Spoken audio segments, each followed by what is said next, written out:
जो लोग pornography छोड़ना चाहते हैं वो फिर आकर रोते हैं और कहते हैं हमसे आदत छूट नहीं रही है, हम जो है एडिक्शन को छोड़ नहीं पा रहे हैं, हम इस तरह की इमेजेस देखना छोड़ नहीं पा रहे हैं।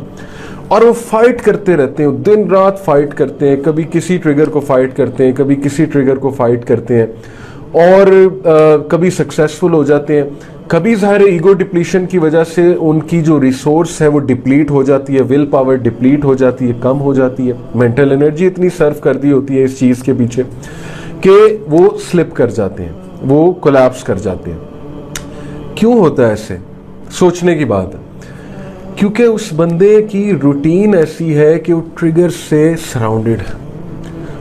वो बंदा कह रहा है मैंने इस तरह की हरकतें तो छोड़नी है, लेकिन रोजाना वो बंदा शॉपिंग मॉल जाता है, रोजाना वो बंदा सिनेमा जाता है, रोजाना वो बंदा नेटफ्लिक्स खोलता है, नेटफ्लिक्स खोल के जो है वो टीवी सीरीज देखता है, रोजाना वो बंदा यूट्यूब जो है वो स्क्रॉल करते करते कहीं और ही पहुंच जाता है। ठीक है, अब उस शहजादे ने या शहजादी ने अपने आप को ट्रिगर के साथ जो है वो उसकी रूटीन फुल ऑफ ट्रिगर्स है, तो एक तो वजह से उसका माइंड थकेगा, दूसरा कभी ना कभी उसने कोलैप्स होना है। तो इसलिए मेरा बताने का मकसद आपको ये है कि विल पावर कम हो जाती है। ये साइकोलॉजी का कॉन्सेप्ट है, एक साइंटिफिक कॉन्सेप्ट है, ईगो डिप्लीशन इसे कहते हैं। ईगो डिप्लीशन के बारे में अगर आप लोगों ने मजीद पढ़ना है तो मैं आपको इंशाल्लाह एक लिंक भी दे दूंगा, लेकिन मैं ईगो डिप्लीशन की कुछ वजूहात खुद आपसे शेयर करता हूँ। ठीक है, ईगो डिप्लीशन की वजूहात क्या है? तो ईगो डिप्लीशन बेसिकली आप समझ गए कि क्या होती है, आई होप आप समझ गए होंगे कि जब हम फाइट कर कर के एक चीज से थक जाते हैं तो फिर हमारी विल पावर उस चीज के हवाले से जरा कम हो जाती है। और इसकी मैंने मिसाल दी कि एक बंदा डाइटिंग कर रहा है, सारा दिन उसने फाइट की, फाइट कर कर के थक गया, जब घर आया तो छोटा सा भी कोई ट्रिगर आया तो वो स्लिप कर गया। ठीक हो गया जी। Okay, causes. पहली कॉज ईगो डिप्लीशन की होती है इमोशनल डिस्ट्रेस। अगर आपको कोई इमोशनल डिस्ट्रेस आया, आपकी मिजाज के खिलाफ कोई चीज हुई है और आपको गुस्सा चढ़ गया, आपको किसी ने हर्ट कर दिया, अब चूंकि आपकी इमोशनल इंटेलिजेंस हाई नहीं है, आप इंटरप्रेट नहीं कर पा रहे सिचुएशन को सही से, और शैतान तो इन्वॉल्व है, साइकोलॉजी नहीं बताती शैतान के बारे में लेकिन दीन बताता है। अब शैतान फौरन आएगा, शैतान आपके इमोशनल डिस्ट्रेस को यूज करेगा, आपको लो फील कराएगा। तो गई नमाज जिस तरह पढ़ते थे अब उस तरह से पढ़ नहीं सकेंगे या वैसे ही छोड़ देंगे, वो तो गई।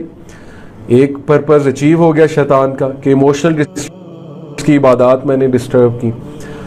दूसरा गुनाह की तरफ ले जाएगा और बंदा सेल्फ कंट्रोल लूज कर देता है, बंदा अपने आप को कोसने लगता है, बंदा अपने आप को पनिश करना चाहता है कि नहीं मेरे साथ ये क्यों हुआ, फलाने ने मुझे ये बात क्यों कही, उसे शदीद गुस्सा चढ़ा होता है।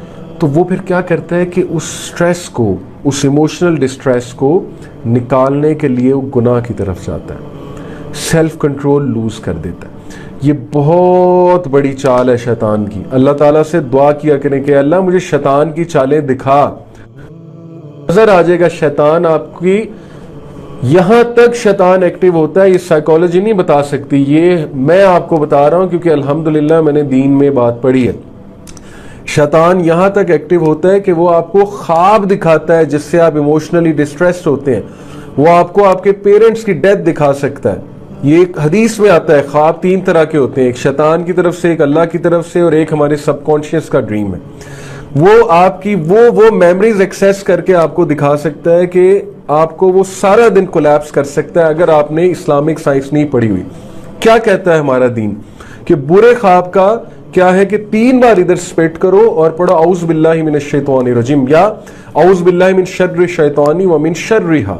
ओके, ये 3 बार, ये आप 3 बार यहाँ स्पेट करके पढ़ो, ख्वाब ज़ाइल हो जाएगा और बुरे ख्वाब किसी से डिस्कस करने की जरूरत नहीं है। ओके, तो बिवेयर ऑफ शैतान। वो ख्वाब भी दिखाएगा, वो इमोशनली डिस्ट्रेस भी आपको करेगा, वो गुनाह वाली चीजें भी आपको ख्वाब में दिखाएगा। जो एक गुनाह आप छोड़ चुके हैं वो बार बार ख्वाब में दिखाने की कोशिश करेगा। You don't need to give any air to such dreams. शैतान वीक है। अगर आपने एयर दे दी, हवा दे दी, ऐसे ख्वाबों को डिस्कस करने लग गए, परेशान रहने लग गए, शैतान को एनर्जी मिलेगी।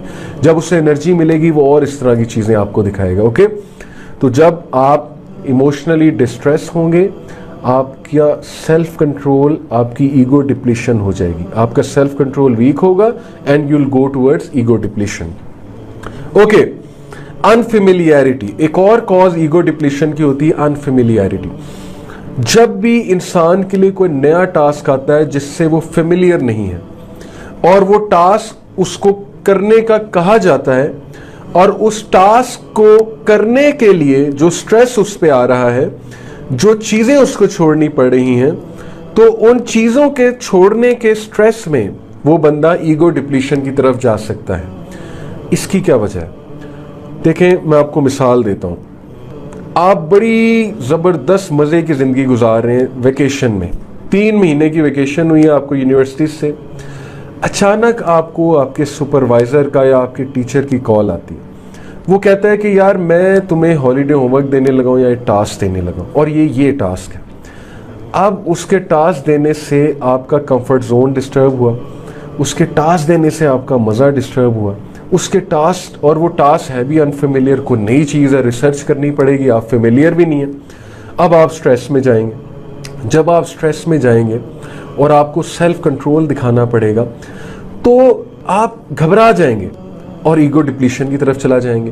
ہوگا یہ کہ آپ سے وہ ٹاسک ہی نہیں ہوگا, ڈیڈ لائن آ جائے گی, آپ معذرت کریں گے کہ سر مجھ سے ٹاسک نہیں ہوا. اس کا کیا حل ہے؟ اس کا حل یہ ہے کہ آپ ایک چیز سے اپنے آپ کو فیملیئرائز کرائیں. اسٹیپ نمبر 1, آپ اس کے حوالے سے موٹیویشن پیدا کریں کہ اس کو کرنے کا فائدہ کیا ہے, مجھے اپنے اندر سینس پیدا کریں. ٹھیک ہے, جتنا بندے کو وائی کا آنسر پتا ہوگا, you should be asking lots of why in your life, جتنا آپ کو وائی کا آنسر پتا ہوگا اتنا آپ لوگ ایک چیز کو کنٹرول کرنے میں یا کرنے میں ایکٹیو ہوں گے. اوکے, تو دوسری بڑی کاز ہے انفیملیرٹی. آپ کو کوئی انفیملیئر ٹاسک مل جائے, اس ٹاسک کو کرنے سے آپ کو سٹریس آئے اور سٹریس جب آئے آپ کو تو آپ سیلف کنٹرول کو لوز کر دیں. Okay, fatigue, mental fatigue as well as physical fatigue. کچھ لوگ مینٹلی بہت تھک جاتے ہیں سوچ کے, اوور تھنکنگ کر کے کہ پتہ نہیں مجھ سے ہوگا کہ نہیں ہوگا. ان کی اپنے بارے میں سیلف امیج جو ہے نا بہت لو ہوتی ہے. وہ اپنے آپ سے نفرت کرنے لگتے ہیں کہ میں پہلے بھی فیل ہوا تھا, میں نے اس کو کرنے کی کوشش کی. تو self loathing is not good. If you are at war with yourself, اگر آپ خود اپنے آپ سے لڑ رہے ہیں تو پھر ظاہر ہے کہ جو آپ کے قریب آئے گا وہ بیچارہ کیجویلٹی بن جائے گا, اس کا قصور بھی کوئی نہیں, وہ بھی رگڑا جائے گا. سیدھی سی بات ہے, کیونکہ آپ اپنے آپ سے لڑ رہے ہیں. تو سیلف امیج ہونا, اپنے بارے میں سیلف امیج اچھا ہونا بہت ضروری ہے, اپنے بارے میں کانفیڈنٹ ہونا بہت ضروری ہے. تو مینٹلی ایک بندہ فٹیگ کی طرف چلا جاتا ہے کہ نہیں مجھ سے نہیں چھوڑا جائے گا, نہیں میں نہیں کر سکتا. فزیکل فٹیگ کی جہاں تک بات ہے تو جو بندہ ظاہر ہے ڈائٹ ہی اچھی نہیں لے رہا, جو بندہ لیزی ڈائٹ لے رہا ہے, ہر وقت وہ کوکا کولا پی رہا ہے اور ہر وقت وہ ڈائٹ ہی ایسی لے رہا ہے جو اس کو لیزی کرنے والی ڈائٹ ہے, اور وہ ایکٹیو ڈائٹ نہیں لے رہا ہے, گلوکوز بڑھانے والی شوگری ڈائٹ. شوگری ڈائٹ سے یہ مراد نہیں ہے کہ بری والی diet, sugary diet could be sugary fruits کھائیں جو شوگری ہیں. اوکے, وائٹامنز والی جو فروٹس ہیں جو ایکٹیویٹ کریں آپ کو انرجی دیں.